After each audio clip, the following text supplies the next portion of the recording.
జై శ్రీమన్నారాయణ.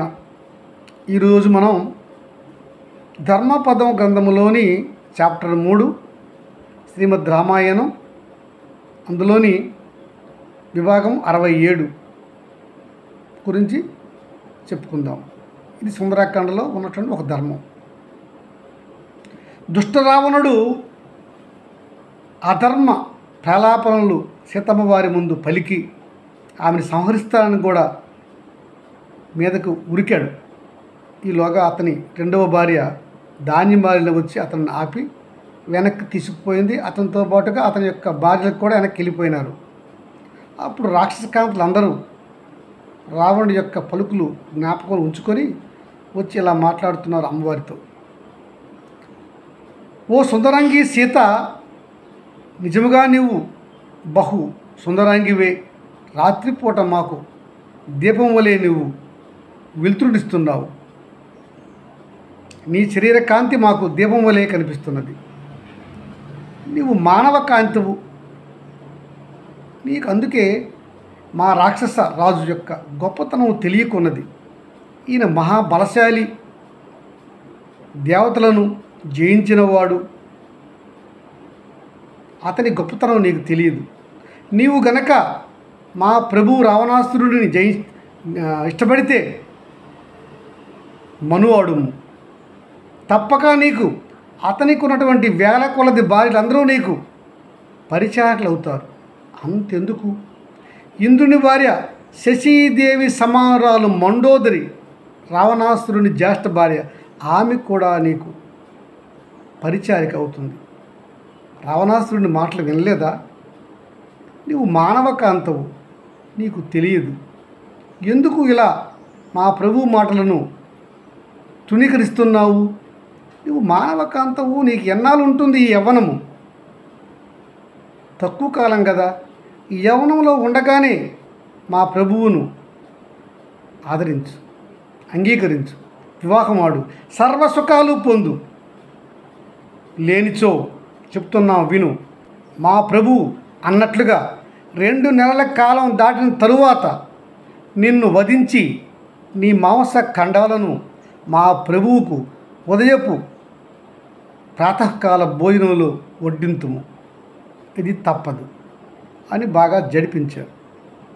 ఆ స్త్రీలు మొత్తం ఒకే మాటతో అన్నారు అమ్మవారికి. అమ్మవారు అంటున్నారు, ఓ రాక్షసవంతులారా, మీకు ధర్మములు తెలియవు.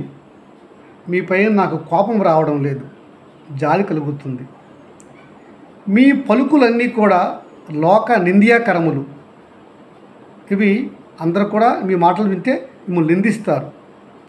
నా పతియే నాకు జీవితం, జీవితాంతము నా పతినే నేను అనుసరింతుము. పతి దుర్మార్గుడైన దుష్టుడైన అతడే సతికి దైవము, దైవము కంట మిన్న అని మీరు ఎరుగరా? కానీ నా పతి పరమధర్మాత్ముడు, లోకోత్తర వీరుడు, ధర్మములు తెలిసినవాడు, సర్వ అస్త్రశస్త్రములు తెలిసిన మహావీరుడు. ఆడిన మాట తప్పడు. ఇతర శిలను కన్నెత్తి కూడా చూడడు. చూసిన తల్లి వలె గౌరవించను. అట్టివాడు నా రాముడు.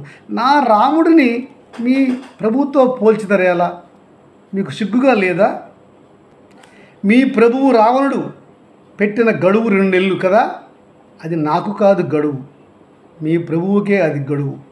ఆ 2 నెలల వరకే అతను జీవించును. ఆ 2 నెలల గడువు తీరిన పిదప నీ ప్రభువు కానీ ఈ లంక కానీ అతని వంశము కానీ జీవించి ఉండదు. అది మీరు తెలుసుకోండి. నేను నా పతిని తప్పి ఇంకొకరి ముఖమెత్తి కూడా చూడను, కన్నెత్తి కూడా చూడను. నా పతియే నాకు ప్రాణము. అతను లేనినాడు నేను ఈ భూమిపైనే ఉండని చెప్పాను కదా.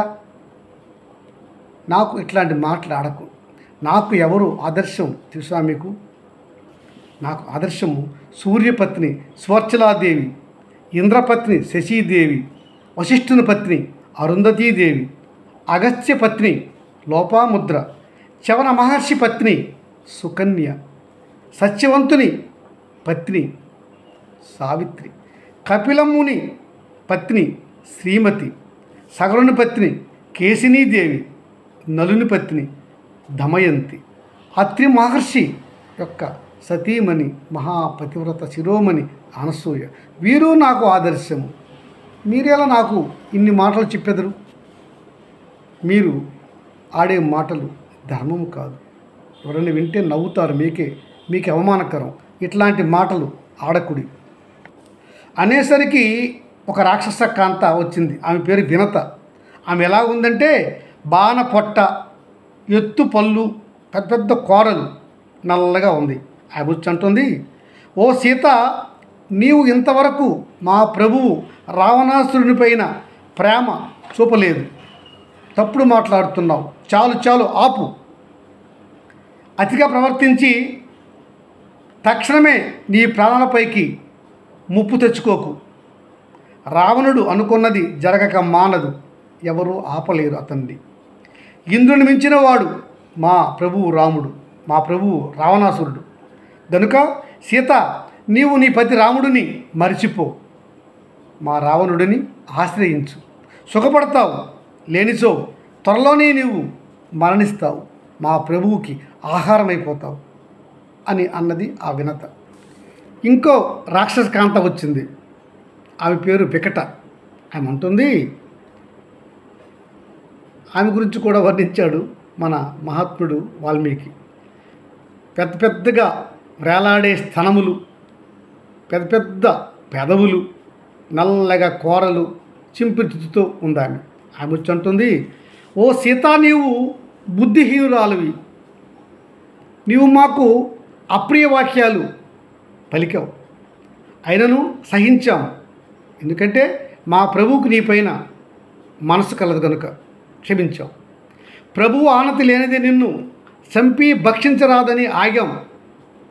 మహాసముద్రమును దాటి నీ రాముడు ఇక్కడికి రాలేడు. నీవు ఎంత కాలము వేచి ఉంటావు? నీ పతిపై ఆశ వదులుకో. రావణ అధీనంలో ఉన్నటువంటి స్త్రీలు ఇంద్రుడు సహితము రక్షించలేదు. నీకు తెలియదా? నీవు మానవ కాంతవు. నీ యవ్వనం ఎంతకాలం ఉంటుంది? ఎందుకు ఇలా విర్రవీగుతున్నావు? ఇలా ఎన్ని విధములుగా నువ్వు విలపించినా కూడా నీకు రక్షణ రాదు. ఎవరికో కానీ దక్కని అదృష్టం నీ దక్కింది. నీవు మా ప్రభువు రావణాసురుడు నిన్ను ఇష్టపడ్డాడు. అందుకనే నీవు త్వరపడి మా ప్రభు రావణాసురుడిని వరించు, సుఖించు. లేనిసో మరణింతువు అని ఆ వికట అనే రాక్షసి కూడా వచ్చి సీతమ్మ వారిని జడిపించింది. ఇకన ఇంకో రాక్షస కాంత కాపలదారు దగ్గరికి వచ్చింది. ఆమె సీతను ఎగాదిగా చూసి మాట్లాడుతుంది. ఆమె ఎలా ఉందని చెప్పారు? పెద్ద పెద్ద స్థనములు, మోయడానికి కష్టంగా ఉన్న స్థలములు, మరియు పెద్ద పెద్ద గోళ్ళు, పెద్ద చెవులు, చింపిరి జుట్టుతో నల్ల కాటుక దెబ్బవలే కనిపిస్తుంది ఆమె. ఆమె అంటుంది వచ్చి, ఓసి సీత, నీవు మా రావణాసురుడిని వరించక ఇన్ని ధిక్కార పలుకులు పలుకుతున్నావేలా? నేడు నీవు మా రావణాసురుడిని, మా ప్రభువుని వరించిన సో ఇదిగో ఈ శీలముతో నీ గుండె చీల్చి నీ యొక్క మాంసాన్ని, రక్తాన్ని నేను తాగిస్తాను. నీ కాలేయాన్ని, ప్లీహాన్ని, పేగులను తోడేస్తాను. నీ శిరస్సును ఛేదించి తినేస్తాను. నిన్ను భక్షించాలని నాకు కోరికగా ఉన్నది, కానీ ఆగుతున్నాను, నా ప్రభు ఏమంటాడో అని ఆ విధంగా దుష్టం మాట్లాడింది ఆ రాక్షసి చండోదరి. ఇంకో రాక్షస కాంత వచ్చింది సీతమ్మ దగ్గరికి. ఆమె ఎలా ఉంది? చాలా బారీకాయము, కాటుక శరీరపు కాంతి, ఎర్రని కండ్లు, పెద్ద కూరలు, తాటిపండు సీకిస్తే ఎలా ఉంటుందో అలాంటి చుట్టుతో ఆమె పెద్ద శూలం పట్టుకొని వచ్చింది. ఓ రాక్షస కాంతలారా, ఈ సీత కడు మొండిది, మన మాట వినటం లేదు. మన ప్రభువుకి తిరిగి మాట్లాడుతుంది. మన ప్రభువు యొక్క కోరిక ఈమె అంగీకరించట్లేదు. ఇంకా మనం ఎందుకు కాలయాపన చేయటము? ఈమె యొక్క సన్నని నడుము పట్టుకొని కంటనే నేను నిలిమేస్తాను, చంపేస్తాను. మనం దీనిని చనిపోయిందని ప్రభువుకు చెప్పేద్దాం. మనం చంపామని చెప్పకుండా ఆమె చనిపోయిందని చెప్పేద్దాం. అప్పుడు ఈమెను మనం భక్షించవచ్చు. ఈమె మనకు కుందేలు మాంసం వలె బహు తీపిగా ఉండును. 2, ఈమెను మనం భక్షించి తినేద్దాం అంటుంది ఆ ప్రగస అనే ఒక రాక్షస స్త్రీ. ఈలోగా ఇంకో రాక్షస కాంత వచ్చింది. ఆమె పేరు అజాముఖి. ఆమె ఎలా ఉందంటే చూడడానికి భయంకరంగా ఉన్నది. పొట్ట పెద్దది, స్తనములు పెద్దవి, కళ్ళు పెద్దవి, కూరలు పెద్దవి, నల్లని కాటుక రంగు, చేతిలో ఖడ్గం ఉన్నది. ఆమె వచ్చింది.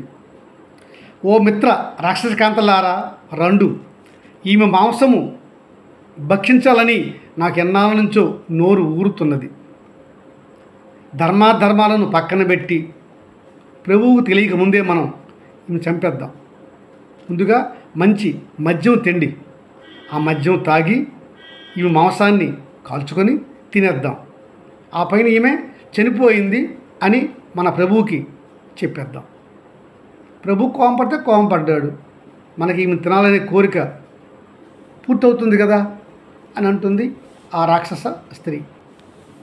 చివరిగా శూర్పణఖ అనే ఒక రాక్షస స్త్రీ వచ్చింది. ఈమె రావణాసురుడి చెల్లెలి కాదు, వేరే స్త్రీ. ఆమె అంటుంది, ఆమె ఎలా ఉంది మనిషి చూడడానికి? పెద్ద తలకాయి, చిన్న శరీరము, పెద్ద పెద్ద కళ్ళు, పెద్ద పెద్ద కోడలు, పొట్ట మాత్రం మన పెద్దదే. ఆమెకి కాళ్ళు సన్నం, చర్మంతో కప్పుకుంది శరీరాన్ని.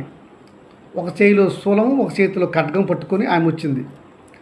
ఓ రాక్షస కాంతలారా వినండి, అజాముకి చెప్పినట్లు ఈమె మాంసం తినాలని నాకు కూడా కోరిక ఉన్నది.